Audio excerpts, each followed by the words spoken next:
In the previous classes, we were discussing the general examination, and we have completed the full size view and close-up views. Today, we shall discuss the vital signs, and the first vital signs is pulse, and today we will discuss pulse in detail. Pulse is the palpable pressure wave transmitted along the vessel wall due to the ejection of blood by the heart into an already filled system of blood vessel. Pulses in the body are central and peripheral. Carotid and femoral pulses are the central pulses, and peripheral pulses are there in the periphery of the body, especially in the extremities.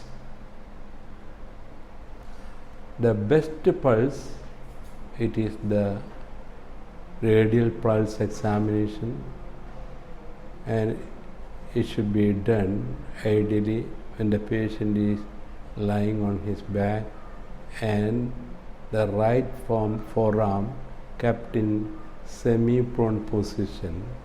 The examiner should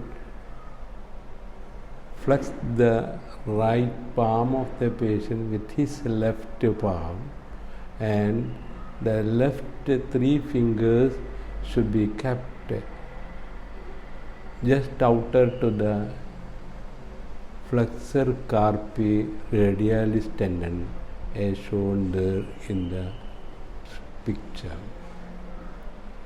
And with the distal finger occlude the radial artery, and with the proximal finger regulate the flow into the artery, and with the middle finger you can study the pulse. We have to mention rate, rhythm, volume, character, brachiofemoral delay, all peripheral pulses and condition of the vessel wall when you are describing any pulse. 4.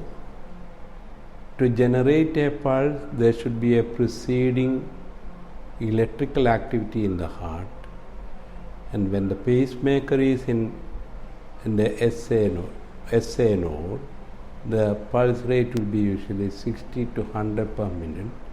When the pacemaker is there in the AB node, the rate will be 40 to 60 per minute, and when the pacemaker is there in the ventricle, that is the idioventricular rhythm, rate will be 25 to 40 per minute. And after noting the pulse, you have to document the pulse, and a normal pulse you can document like this: pulse 72 per minute, regular, normal in volume and character, there is no brachiofemoral delay, all peripheral pulses are palpable and equal, and vessel wall not thickened. When there is a regular pulse, mention the apex pulse deficit. When it is more than 10 beats per minute, that is in favor of atrial fibrillation, and when it is less than 10 beats per minute, it is in favor of multiple ectopic beats or atrial fibrillation with the controlled ventricular rate. Ideally, 2 examiners simultaneously count the pulse rate and heart rate for 1 minute to determine the pulse deficit. In the absence of 2 examiners, count the one after the other to calculate the pulse deficit. The pulse deficit simultaneously you have to do by 2 examiners as shown there in this photo. Next, it is about the rate of the pulse, that is how many impulses in 1 minute. Best place to count the pulse rate is radial or brachial artery, and count 1 full minute but never less than 15 seconds. When the peripheral pulses are not palpable, count the parotid pulse. When the pulse is feeble, it is easy to note the heart rate, as in the case of infants. When the pulse rate is more than 140 per minute, it is very difficult to count the pulse correctly and to say it is regular or not. Abnormalities of the pulse rates are bradycardia and tachycardia. Bradycardia, where the rate is less than 60 per minute. Commonest cause for bradycardia is the sinus bradycardia, and there are physiological and pathological causes for getting sinus bradycardia. Physiological causes: the manual laborers and athletes, that is a well fit individual, they may get bradycardia. Pathologically, it can be seen in obstructive jaundice, restricted tension, hypothyroidism, heart block, and hypothermia. Tachycardia, where the rate is more than 100 per minute, and the commonest cause again is sinus tachycardia. Here also the causes are physiological and pathological. Physiological causes are exercise, emotional excitement, and pregnancy. Pathological causes or hyperdynamic circulatory state like fever, anemia, hypothyroidism, beriberi, AV fistula, etc. Heart failure, shock, panic attack, and all tachyarrhythmia are also known to give tachycardia, that is the rate more than 100 per minute. Next is the rhythm of the pulse. Rhythm is the regularity of the pulse, and it can be assessed by noting the interval between the pulses. When the intervals are equal then the pulse is said to be regular, and when the intervals are different, then the pulse is you have to say it is irregular. Irregularity may come very occasionally, then the pulse is said to be occasionally irregular, as in the case of ectopic beat. When the irregularity is occurring at definite interval, then the pulse is said to be regularly irregular. Example, pulses bigeminous or trigeminous. When the pulse is varying from beat to beat, then the pulse is said to be irregularly irregular or totally irregular pulse, as in the case of atrial fibrillation. When the pulse is very rapid, as mentioned earlier, it is very difficult to comment on the rhythm of the pulse.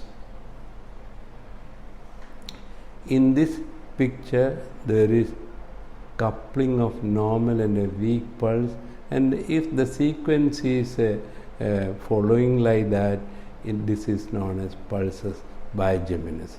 When there is coupling of two normal beat and a weak pulse, and the sequence is occurring like that, then it is what is called pulses trigeminous.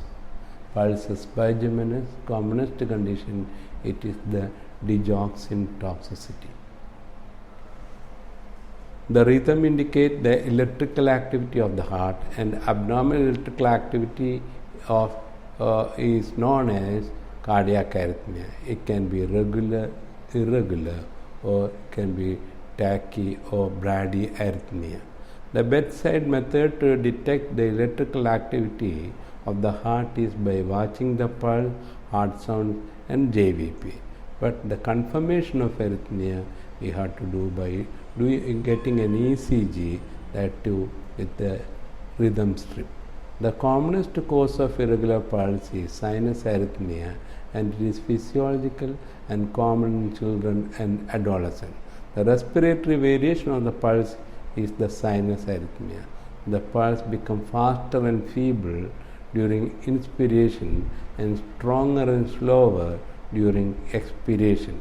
Even when the intervals between the pulses are regular, but the volume alone is varying, the pulse may appear as irregular, and such a pulse is known as pulsus alternans. The rhythm indicates the electrical activity of the heart, and the pulse volume indicates the mechanical function of the heart, and namely the stroke volume. Here in this slide, see, there is alternating weak and strong pulses, but the intervals are regular, and therefore it is known as pulses alternance. The best method to confirm the pulses alternance is by taking blood pressure. See, when the blood pressure is slowly bringing down below the palpable systolic pressure, during expiration we get the Korokov sound first. When we are further bringing down the mercury column, we can see there is sudden abrupt doubling of the Korokov sound. This is the confirmatory evidence of pulses alternance. Is usually seen in heart failure, especially when there is myocardial injury, as in the case of acute coronary syndrome. Next, we have to discuss about the pulse volume. The amplitude of vessel wall movement during the passage of pulse is known as pulse volume, and it is proportionate to the stroke volume. The volume of the pulse can be made objectively by noting the pulse pressure, that is the difference between the systolic and diastolic blood pressure. Usually the volume can be observed there in the radial or brachial artery. Normal pulse volume will correspond to the pulse pressure, and the normal pulse pressure is 20 to 40 millimeters of mercury. High volume pulse will correspond to a high pulse pressure more than 40 millimeters of mercury. High volume pulse, when you are getting it, you have to see whether it is a high volume collapsing or high volume non-collapsing. High volume non-collapsing pulse we get in hyperdynamic circulatory state, but high volume collapsing you get in AR, PDA, AV fistula, that is aortic regurgitation, patent ductus arteriosus, arteriovenous fistula due to any cause. Low volume pulse will correspond to a pulse pressure less than 20 millimeters of mercury. Low volume pulse we will get in aortic stenosis, congestive cardiac failure, other stenotic valvular heart disease. Rapid pulse, that is rapid 3D pulse, we get in shock. This slides, the top diagram shows the normal pulse, and the middle one shows a low volume pulse or a weak pulse, and the bottom diagram shows the high volume or high volume bounding pulse. This slide shows the rapid 3D pulse, and rapid 3D pulse is a small volume pulse, and you may feel it and it may simulate to the feel of a moving thread beneath the pulp of the palpating finger. This is seen in circulatory shock. Collapsing pulse, see, is a high volume pulse. To demonstrate it, the examiner should stand on the right side of the patient lying supine, wrap the volar aspect of the right wrist of the patient with the right palm of the examiner and feel the pulse. Then the whole of the right upper limb support in the extended position at the elbow with the left hand of the examiner should be raised quickly by the right hand of the examiner, still wrapping around the wrist, and watch the pulse. When the pulse is stronger, there in the elevated position, when in this position both radial and ulnar pulses are palpable, and when it is having a thudding quality, we have to say that the patient is having collapsing pulse. In this picture, we can see the method of examination of collapsing pulse. the examiner wrap around the wrist of the patient with his right palm, and the elbow is kept extended by the left hand of the examiner. All of a sudden, we have to raise the whole of the upper limb in the straight position as shown there in the picture. Then they look for the features like pulse is better there in the elevated position, both radial and ulnar pulses are palpable, and whether it is having a thudding quality, then we have to say the patient is having collapsing pulse. The condition known to produce collapsing pulse that we have already mentioned, they are AR, PDA, AV fistula. Then, see, when we are looking for the volume of the pulse, some of the pulse may get somewhat better palpable, but the pulse pressure also wide, but it is not that much stronger as in the case of collapsing pulse. This is what is called pseudo collapsing pulse, usually seen in mitral regurgitation. Next, we have to comment on the character of the pulse, and the character of the pulse refers to the contour of the pulse or waveform of the pulse and depends on the amount, speed of ejection of blood into the root of the aorta and the condition of the vessel wall. The events during the rise and fall of the pulse we have to watch, usually made over the carotid or brachial artery with the thumb of the examiner, because the kinesthetic sensation is maximum there in the thumb. These diagrams show the contour of a normal pulse, the normal character of the radial pulse, the rise, upstroke, anacrotic limb of the pulse is the quick and apparently eventless except for the percussion wave at the peak, but the fall, the downstroke, that is the dicrotic limb, is slow and eventful. There are tidal waves, dicrotic notch and dicrotic wave. When there is a change in this contour of waveform, we have to say that the character of the pulse is abnormal. This diagram shows a normal radial pulse. Again, it composed of a rapid rise with a peak and a slow downflow that is wavy due to the presence of tidal wave and the dicrotic wave.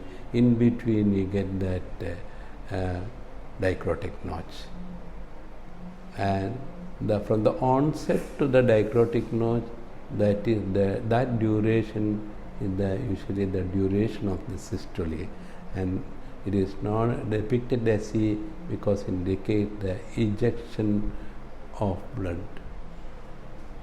Abnormal characters are pulses parvus et tardus or anacrotic or plateau pulse, collapsing pulse or water hammer pulse or Corrigan pulse, Bispherian pulse as seen in combined aortic stenosis and regurgitation, and also in hypertrophic obstructive cardiomyopathy. Dicrotic pulse, it is the prominent dicrotic wave toward the end of the pulse, that is the dicrotic pulse, usually seen in endotoxic shock and the later part of typhoid fever. And next it is the pulses alternans that we have already discussed, and we have already discussed pulsus bigeminus, trigeminus, and pulsus paradoxus. Again, this is the normal first. The first one is showing the normal pulse, and that is what is known as catacrotic pulse. And second slide shows there is a slow rise, and pulse volume is a low, and this is known as pulsus parvus et tardas, usually seen in aortic stenosis. Then the third diagram shows a sudden rise and sudden fall with a high volume pulse, and that is the collapsing pulse seen in aortic regurgitation. When you are getting a double peak, that is the Pisferian pulse seen in combined aortic stenosis and aortic regurgitation, sometimes can be seen in HOCM 2, and say when there is a dicrotic wave is prominent, then you get a single rise and a wave toward the end of the diastole, and such a pulse is known as dicrotic pulse. We have described the condition known to produce dicrotic pulse, and we have already discussed the pseudo-collapsing pulse, the rise and fall rapid, but the volume of the pulse will be low. Sinus arrhythmia, the pulse becomes faster and feeble during inspiration and stronger and slower during expiration. This is physiological and normal. It is commonly seen in children and adolescents. When it is exaggerated, it is pathological, and it is called pulsus paradoxus. Pulsus paradoxus, when the patient is supine and while during usual respiration, that is quiet respiration, watch the pulse and note the respiratory variation. When the pulse is feeble or absent during inspiration, suspect pulsus paradoxus. Confirmation is by taking blood pressure. When the blood pressure, while taking the blood pressure, keep the manometer 20 millimeters above the palpatory systolic blood pressure. Lower the mercury column slowly and note the level at which we are getting the coracoid sound.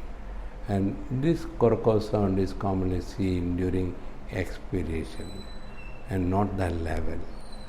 Then slowly lower the column again and note the level at which the coracoid sound heard during expiration too, and not the level. When the difference between these two levels are more than 10 millimeters of mercury, that will confirm the presence of pulsus paradoxus. Pulsus paradoxus can be seen in acute severe asthma, COPD, in exacerbation. It can be seen also in cardiac tamponade, constrictive pericarditis, tension pneumothorax, and massive pulmonary embolism. Next, it is the brachiofemoral delay or radial delay. Brachiofemoral delay is seen in coarctation of aorta. Radial delay, that is seen in dissecting aneurysm of aorta and also in peripheral vascular disease. This photo shows the method to look for brachiofemoral delay, simultaneously palpating both femoral and brachial pulse and note whether they are coming simultaneously. When they are not coming simultaneously, you have to say that there is brachiofemoral delay. After that, you have to see all peripheral pulses are palpable and equal. And peripheral pulses, we have to look over the pulse points there in the body. They are the supraorbital, infraorbital, superficial temporal, facial, carotid, subclavian, and axillary pulses, and also brachial, radial, ulnar, femoral, popliteal, and popliteal, dorsalis pedis and posterior tibial pulses. This is the way you have to look for the supraorbital or supraciliary pulse. This is the way you have to look for the infraorbital pulse. This is the way you have to look for both superficial temporal pulse and note whether they are equal or not. This is the method to look for the facial pulse. Ask the patient to clench the teeth and you have to palpate the anterior ridge of the masseter muscle. Carotid pulse you can check by using both the thumbs. Never place both the thumbs simultaneously to do the carotid pulsation one after the other, and you have to decide whether they are palpable and equal or not. At another method, again with the thumb, but place vertically medial to the sternocleidomastoid. Here also one after the other as shown there in this picture. Next pulse is the subclavian pulse. You draw both upper arm downwards by holding at the wrist, then palpate the supraclavicular fossa elidis to see the subclavian pulse is palpable or not. And you have to abduct the upper limb, palpate axillary pulse against the bony prominence, and this is the way you have to look for the axillary pulse. The brachial pulse is a very important pulse for bedside examination. You have to place your thumb just medial to the insertion on the biceps tendon as shown there in this picture to study the brachial pulse. Then we have discussed the method for looking the radial pulse, but see, you have to do special technique to palpate the ulnar pulse. You have to extend the palm of the patient at the wrist, and you have to palpate the ulnar pulse just outer to the flexor carpi ulnaris tendon. This is the method for palpating the femoral pulse. You have to abduct both lower limb and keep it externally rotated.